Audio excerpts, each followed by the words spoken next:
All right, welcome back everyone. I am so pumped to guide you through today's explainer. Today, we're taking on a place that is honestly as famous as it is polarizing. We are talking about the absolute crossroads of the world, the glowing, chaotic, and utterly mesmerizing phenomenon that is Times Square. Now, whether you've walked its streets yourself or only seen it in the movies, trust me, there is so much more to this neon jungle than meets the eye.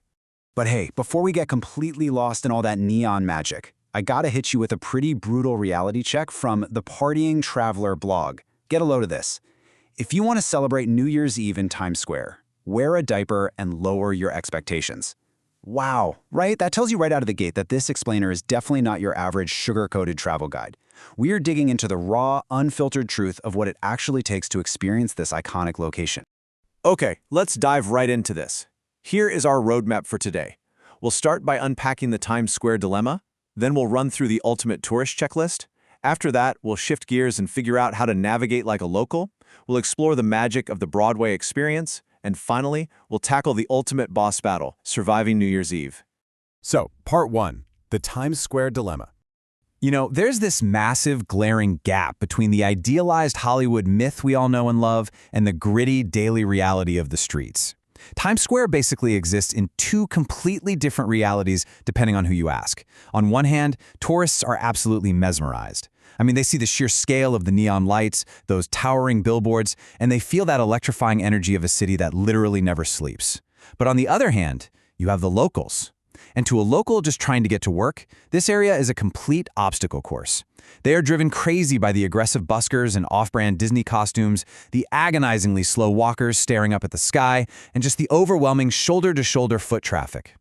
But here's the twist. According to a really surprising consensus from our Reddit sources, there is actually a moment when these two realities merge, 4 a.m., during a light snowfall. Multiple New Yorkers admitted that when the area is completely empty after midnight, it actually transforms. It becomes this serene, magical world where you can just soak in the glow of the screens without any of the chaos. It's a completely different vibe.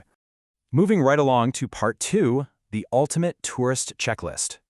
Let's be real for a second. Despite what the jaded locals might say, there are some classic, unapologetically touristy activities that draw millions of people here every single year. And if you're going to embrace the tourist experience, our sources agree you've got to do it right. You absolutely have to visit those massive multi-level M&M and Hershey stores. You simply must snap a selfie sitting on the famous red steps in Duffy Square for that perfect panoramic background. And honestly, you really should check out Madame Tussauds. As one travel writer from the Travel Vine pointed out, even a seasoned local can find genuine joy in taking a cheesy fake photo standing in the Oval Office. It's just plain fun. And I mean, speaking of iconic Times Square sites, we absolutely have to talk about this guy, the Naked Cowboy. He's a famously recognized local street performer who literally struts through the massive crowds, singing with a guitar and wearing nothing but a cowboy hat, boots, and, yep, his underpants. It is wonderfully absurd. But our sources do issue a very stern warning alongside this. While the Naked Cowboy is a beloved fixture, you need to fiercely protect your wallet from the other aggressive costumed characters. They will literally jump into your photos uninvited and demand money, so consider yourself warned. All right, Part 3, navigating like a local. Now, what's really fascinating here is the sheer contrast in how people handle the chaos. Let's juxtapose how a typical visitor experiences the area versus the incredibly impatient, tactical approach of a true New Yorker. A tourist will often just stop dead in the middle of the sidewalk to take a picture, and they'll usually end up eating at a massive chain restaurant like Olive Garden. But a local? Oh, a local is using secret pedestrian alleyways, like the 6.5 Avenue shortcut, to completely bypass those crowds. And when they eat, they are targeting culinary hotspots like Urban Hawker for authentic Asian street food, or grabbing a phenomenal taco at Los Tacos Numero Uno. And get this, locals actually have hidden sanctuaries right in the middle of all this madness. According to the Alley Travels blog, there is a literal hidden waterfall tucked right between 48th and 49th streets. It's located behind office buildings and even features a plexiglass walkway going right through the falls. It's where locals escape to read on their lunch breaks. Plus, there are hidden off-Broadway escape rooms for when you literally just need to lock yourself away from the crowds for an hour. Which brings us to Part 4, the Broadway experience. This right here is the cultural beating heart of the district, and is something that even the most cynical locals fiercely love and support. 700 Just let that number sink in for a second. One of our local sources who worked in the area for years reveals she has seen over 700 Broadway shows. Theater isn't just some tourist attraction, it is a massive, indispensable part of the authentic Times Square experience. Supporting the arts here is basically non-negotiable if you want to truly understand the energy of this neighborhood. So, what do you do after the curtain falls? You catch the midnight moment. From 11:57 p.m. to exactly midnight, every single night, the world's largest, longest-running digital art show completely takes over all the electronic billboards in Times Square. They all sync up to display digital artwork from around the world. It is this incredible sensory experience that perfectly caps off a night of theater and drinks right before the crowds finally begin to disperse. And finally, Part 5, Surviving New Year's Eve.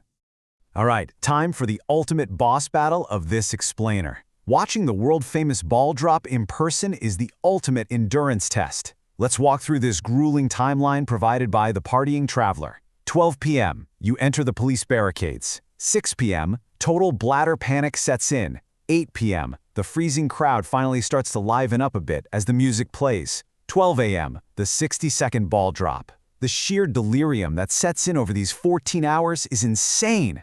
Our source noted that by the end of the night they were so exhausted they actually thought every single police officer was named Poe, just because their name tag simply read P.O. for police officer.